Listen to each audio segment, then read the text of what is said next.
Sa video na to, Ang pait nga.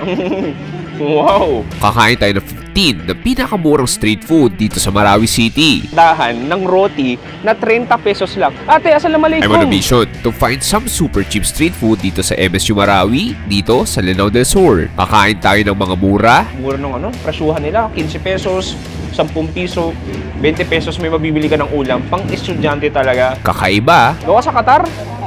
Layo pala nito, pinanggalingan nito. masasarap, Oh, this is the bomb. Yeah. This is the bomb. Ang sarap, parang adobo. Parang matamis na adobo. at mga ranaw na mga pagkain. May amoy siya, no? Mga paps, welcome to Marawi's Super Cheap Street Food Tour. Ready ka na ba? Tara! Tara! Yeah!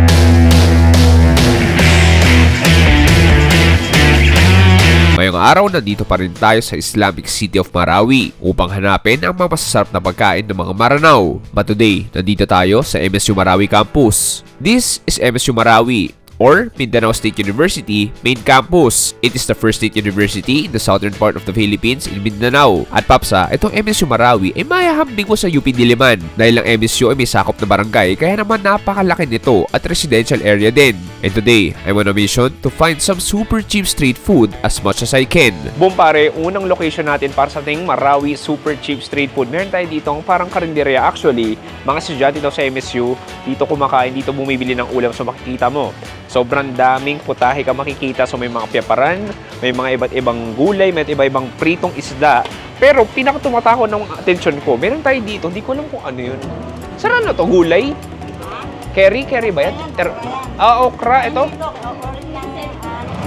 Uri ng? Basta gulay po, gulay. Pait. Sige, order ko isa. Tapos, ito, sir, ano to, sir? Isda? Sige, order rin ako na nugget. So basically ito, para tong Maranao Karinderya kung saan sobrang dami kapag pipilian. So usually mga estudyante daw talaga. Mga magkano, sir, ulam ninyo? Mga 30, 40, ganyan. So roughly mga 30 pesos to 50 pesos meron ka ng ulam. Anyway, pumili na ako. Pumasok na tayo.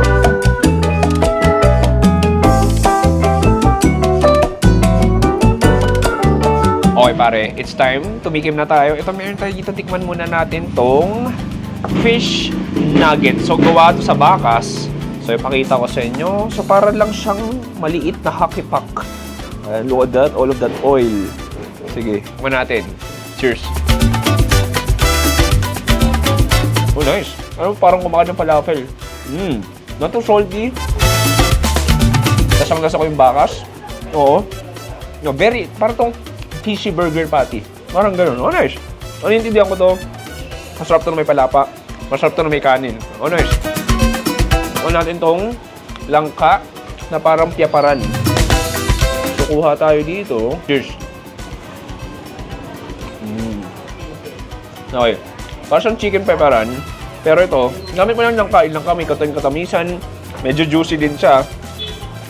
Pero pinanagpapalasa doon yung piyapar. O, para siyang grated coconut na turmeric na punong-puno ng palapa. Ang sarap. Hindi tinatawag nilang pariya. Pariya. So, para siyang version ng ampalaya. Medyo mapait din daw to. Sige, na-intriga ako sa lasa niya eh. Alam mo yung tsura niya mukha siyang olives, no? Olives na chili. Parang ganun. Wow. Ang pait nga. Mas mapait pa to sa ex mong bitter.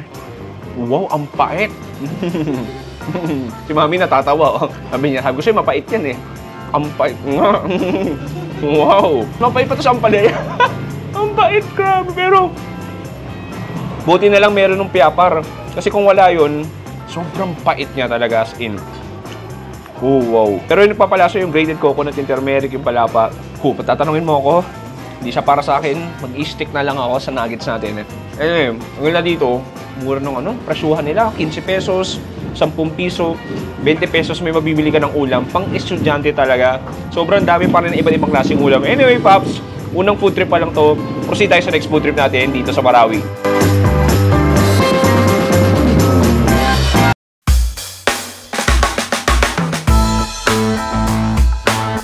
Okay, next stop natin, hindi pwedeng pumunta ka dito sa MSU Marawi kung di kakain ng mga tusok-tusok, mga pang-estudyante food. Meron tayo ditong tokneneng malalaki. Ito kakaiba yung mga street food nila dito. Meron tayo tinatawag na cheese stick.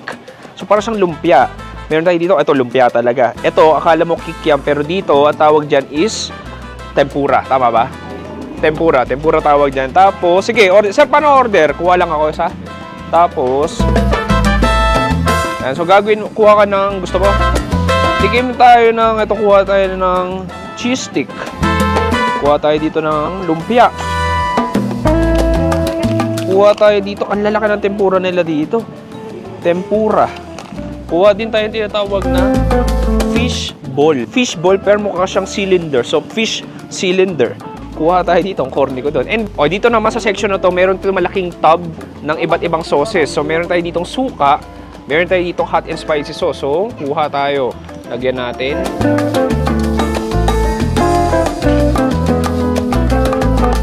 Okay, so tikman mo natin itong tinatawag na fish roll. Fish ball. Ano ba ito? Fish roll? Fish roll. Sige, tikman natin. Cheers. Ha? Squid roll. Kasi nakalagay fish roll eh. Squid roll pala. Tikman natin ito squid roll. Cheers. Okay. Okay. Luto na siya. Siguro kanina pa siya luto. Pero pinagpapalasa sa kanya, yung sauce, basically para siyang sweet spicy jufran eh. Parang ganun. Nakakain ako nito sa Cebu at Dumaguete. So parang siyang squishy na fishball. Okay. Tikman natin itong tempura. Mukhang bagong luto pa. Cheers. Ang anghang ng sauce. Parang ngayon dumapo sa dila ko. Ito naman, alam mo, para siyang fishball na pinaform mo ng kikiam eh. Ganun ko siya ma-describe. Malutong sa labas, squishy and meaty sa loob. Pwede yung sauce nagpapatulong, may extra anghang. Nice. Next natin, ito yung lumpia na nababad na. Anong laman itong lumpia nyo, Brad? Chicken. So, chicken siya. So, parang halal lumpia. Cheers.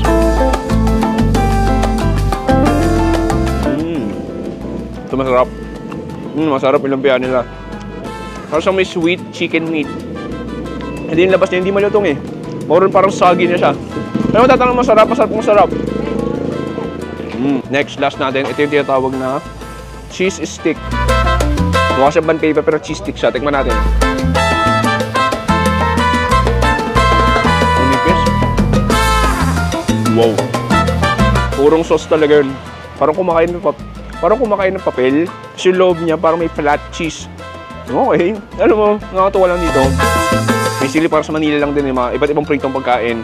Pinaka nagpapasarap, pinaka nagpapalasa is yung napakanghang at matamis na sauce. Anyway, pare, may nakita po ibang food trip dito. Proceed tayo sa next food trip dito sa MSU.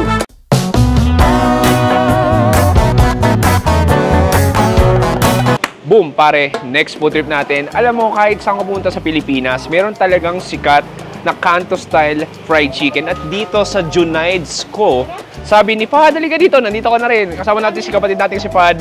Fahad, ano masasabi mo sa Junaids? Sikat ba talaga dito sa MSU? Yes, sikat yan dito. Dinadayo talaga yan dito ng mga tao. Oo. At mga estudyante na pag mga gutom na dito sila.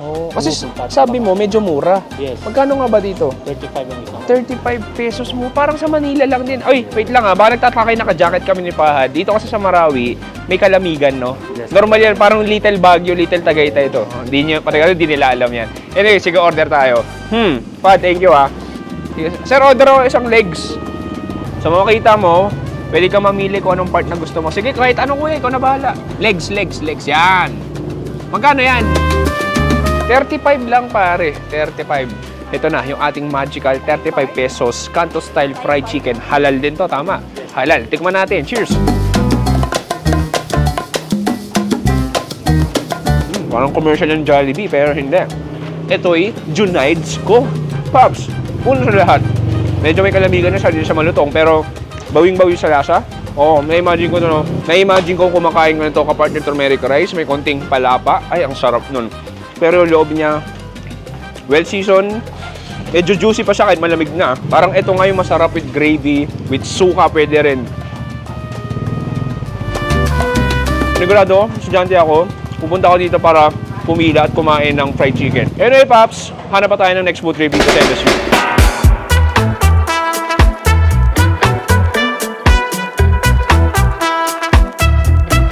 Okay pare, next stop, akala ko kanina nakapark lang tong coaching to, pero hindi.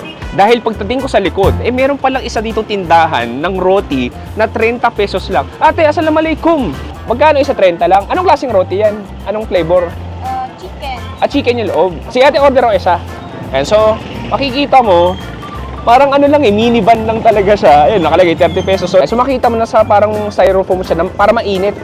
Ayan, sige. Yung pinaka-roti natin, ang init pa. Bagong luto. Tapos may hot sauce. Ganyan. So makikita mo, okay, para siyang parang pizza dough, parang pizza bread. Makita mo, makapal pa yung harina niya. Sige, tikman muna natin walang sauce. Cheers!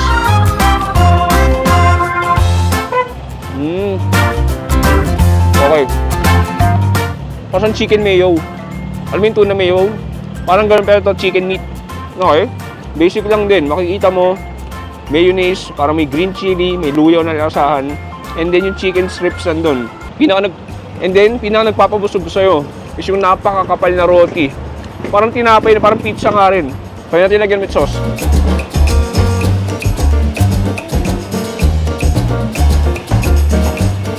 Okay. Papatulog yung sauce, parang mayo ketchup eh. Alam mo, pansin ko dito, medyo peppery din siya. Ano maganda, pang estudyante, 30 pesos. Medyo malaki na talaga siya. Mabubusog ka rin talaga. Trip na trip ko lang din talaga yung setup nito. Look at that. Diba? Di mo papansin, kala mo naka-park lang, kala mo naka-hazard, pero hindi. Isang magandang roti shop na nagbebenta ng murang roti. Anyway, hanap tayo next food trip.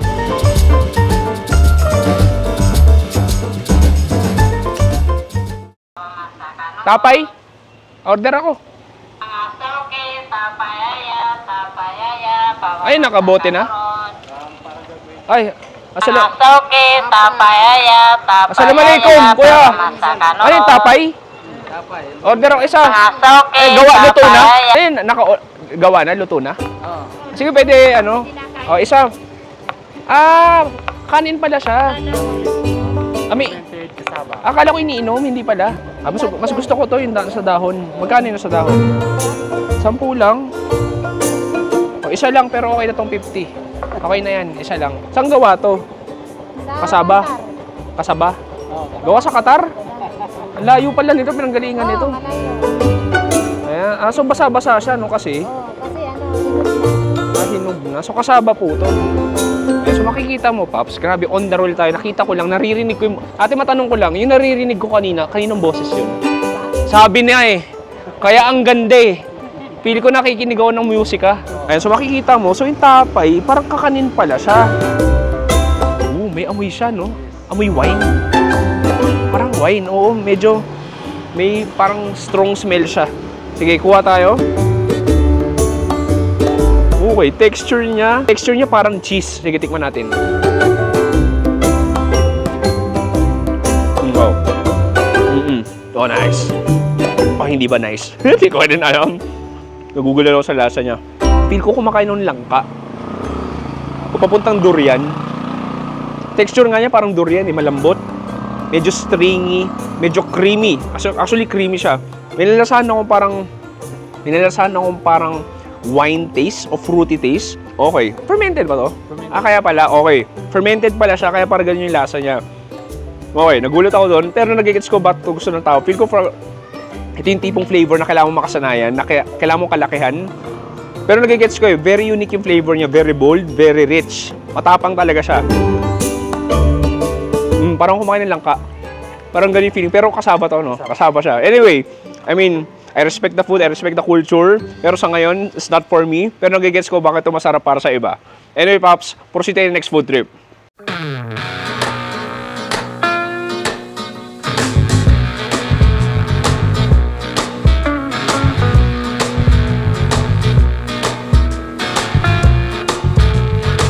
Okay, next food trip natin, meron tayo ditong nagbebenta ng lechon manok and shawarma dito sa Al Kautar lechon manok shawarma. So meron tayo ditong bestseller din nila, tinatawag nilang roti with different kind of meat and different kind of sauces. Pero meron tayo dalawa dito. Ito yung ating shawarma tsaka roti. Tikman muna natin tong roti natin. Ayan, so yung roti dito para siyang taco eh, no? Oo, para siyang taco. So makikita mo sa loob, okay, nice, look at that. So para siyang may chicken curry na sauce, may ketchup or hot sauce ba yan, tapos mayonnaise. Tikman natin, kakaiba. Roti dito sa Marawi. Cheers!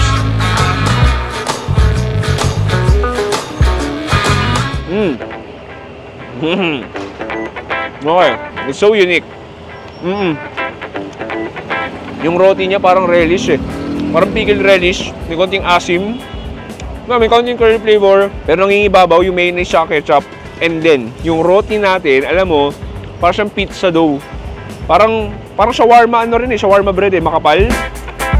Bread-like texture, medyo smoky din siya. Try natin with that hot sauce.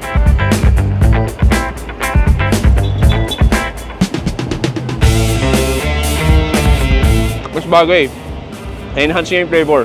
Okay, yes, kakaibang roti to. Hindi ko expect na, yung pag sinabing roti kanina, inisip ko parang sa Malaysia, parang sa Singapore, pero ito parang pizza dough. Next, ito yung ating chicken shawarma. Ito yung premium nila. So may fries. So meron siyang fries, parang garlic sauce, tapos slices ng chicken. Ayan. Cheers! That's one heavy duty chicken shawarma. Parang Arabic style. There's a lot of french fries, though medyo soggy na siya. Yung chicken natin, kind of smoky. Parang may Arabic spices na rin. Garlic sauce nandun, lettuce, onions, may parang spicy sauce din. And then, nalasahan ko rin parang cucumber. Alam mo, una, akala ko, yung pinakamanok nila, kasi nagbebenta sa lechon manok. Pero hindi, ito parang may sariling marination. Feel ko hindi ito yung lechon manok. Pero to be honest, ito masarap. May estudyante ako, panigurado, isang gantong shawarma, busog na ako, di ko na kailangan ng kanin. Pero hindi pa natapos yung food trip natin. Pupunta pa tayo sa isang food spot, kakain tayo ng pater. Okay, Pops. Next food trip natin, meron ditong sikat na pastil. Pero sa Manila, tawag pastil, dito sa Marawi, pater ang tawag. Kasama natin si Adrian. Adrian, kamusta? Okay lang po. Bali, nag-aaral ka dito sa MSU, tama? Anong year ka na? Patanong ko. Incoming second year na po kami. Course mo is? BS Nursing. BS Nursing. Ayan, so, gusto mo makapagkwentuhan sa'yo kasi first time ko sa Marawi. Adrian, matanong ko sa'yo, dito sa Marawi, kamusta ang bilang estudyante? Kasi siyempre, di ba, dami tayong naririnig na, alam mo yun, medyo bad news about Marawi. Kamusta ang pamumuhay bilang estudyante dito o lumaki? Actually, ano siya, parang dati, nung pag-enter namin kayo, parang life and death situation dapat. Totoo ba? Oo, okay. Parang, inisip lang namin kay, if, parang take the risk or lose the chance, parang gano'n. Pero, so far naman, after nung nangyari, pero okay naman siya. So, pero ngayon, meron pa bang, hindi lang sa'yo siguro mga kaklasin mo, yung kasama mo ngayon, may fear pa ba? Wala na naman? Pero wala na siya. Wala na. Kaya, with the help din sa mga friends, parang ganun. Pero sige, on the other side naman, bakit mo gustong nag-aaral dito sa MSU, lalo na dito sa Marawi? Ano naman nagustuhan niyo? Kasi, para sa akin, kay influence from, kay mga family ko kasi, cousins. Dito rin. Mga cousins kay graduate din sila sa MSU, sa HS Dental Nursing. Tapos, for me, nakita ko kasi na mas maganda yung opportunity kay nakapasok na sila naging nurse na sila sa abroad, Saudi, okay. Tatlo sila. Galing. Anyway, Adrian, itong kinakain mo, tinatawag sa pater. Yes po. Ito bang pater, dito kayo bilang estudyante, paborito niyo bang snack talaga to? Yes Bakit? po. Bakit? Ano yun? Kaya ito kasi yung di ante, kay parang kahit na mga 12 or 11 na sa night game, pinupuntahan namin. Totoo, gabi? Oo. Bukas pa to? Kasi sila Parang 7-11 pala to, 24 hours. Kasi sila yung pinaka-late na mag-close. Sarap. Tapos abot kaya, no? Oo. Mas malaki serving. Always. Sige, anyway, Paps. Natatakam na ako dahil mukhang masarap yung pagkain nila Adrian. Umorder na ako ng 4 na klase ng pater. Kumain na tayo. Tara! Sabi mo, tara! Tara! Yeah!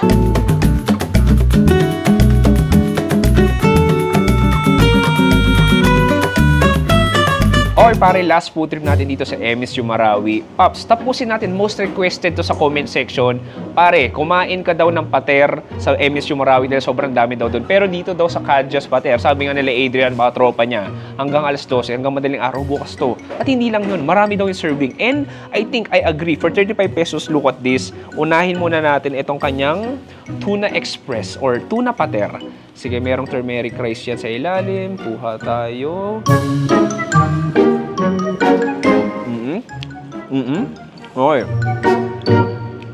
Una nasahan ko parang may chili siya. Para ito yung canned tuna.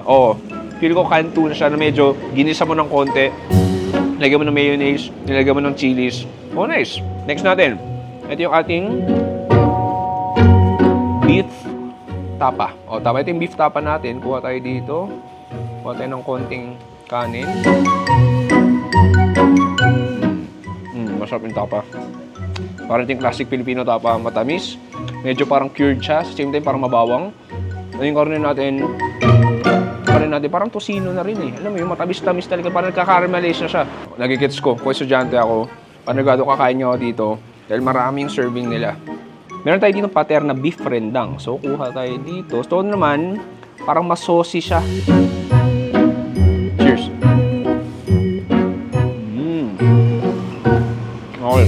Lasang-lasa yung coconut milk. Yung gata, yun yung nagpapatamis. Parang may extra creamy flavor siya. Kanin natin, napakalambot. Parang may dalawang chunks ng baka. Pero alam mo, kanin pa lang. Pero alam mo, sauce pa lang, ulam na. Ang gagawin natin, dahil dito sa Marawi, palapa is life. Kuha ka ng konting palapa. Lagay mo sa rendang mo. Kuha ka ng konting turmeric rice. Ito with palapa. Cheers. Game changer yung palapa. Ang sarap. Main event natin, ito yung pinakasikat sa Manila. Ito yung chicken pater natin. Makikita mo, na parang adobo flakes siya. Ang daming serving. 35 pesos lang dito. Kuha tayo konti dito. Anyway, biglang umandar yung kotse. Pasensya na sa ingay. Cheers.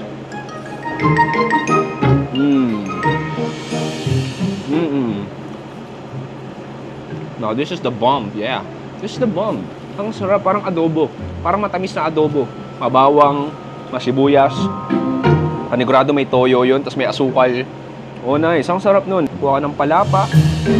Lagay mo sa adobo. Lagay mo sa pastil natin. Ang sarap mag-estudyante dito sa MSU. Ang daming mura. At the same time, maraming serving. Tsaka masasarap na pagkain. Mga pagkain halal. Now, hindi mo gano'n makita sa Manila. Exclusive lang talaga dito sa Marawi, lalo na dito sa MSU.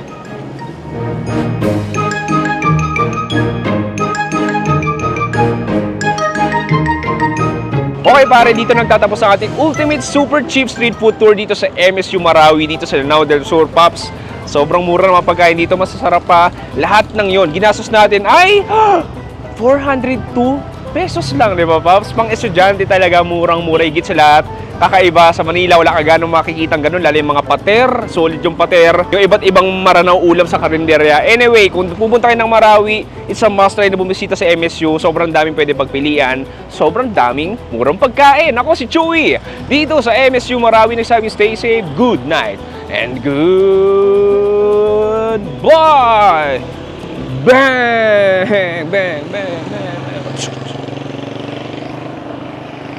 Salamin, salamin. Paano mag-gumano ka ba? Ha? Nagbango-gano ka. Gaganon ka rin?